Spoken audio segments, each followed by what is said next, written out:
Berbagai persiapan jelang kompetisi Pusbike Silaturahmi edisi 5 pada tanggal 28 Mei 2024 di Sekolah Palembang Harapan telah dilakukan oleh PAL TV dan BBID Palembang.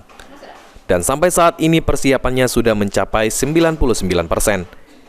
Manajer I.O. sekaligus Ketua Panitia Kompetisi, Wayan Indra, mengatakan hari ini pihaknya akan melakukan loading barang dan persiapan lainnya di lokasi acara Sekolah Palembang Harapan.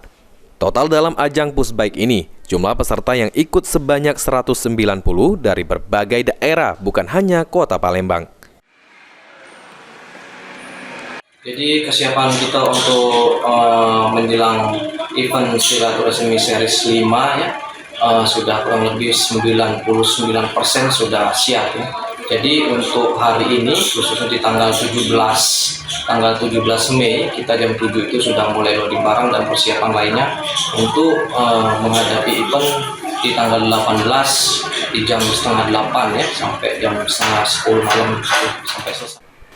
Ajang Pusbike ini mempertandingkan 13 kelas terdiri dari berbagai kelompok umur, mulai 2 tahun mix sampai 8 campuran, dan terdapat 12 piala untuk 12 pemenang.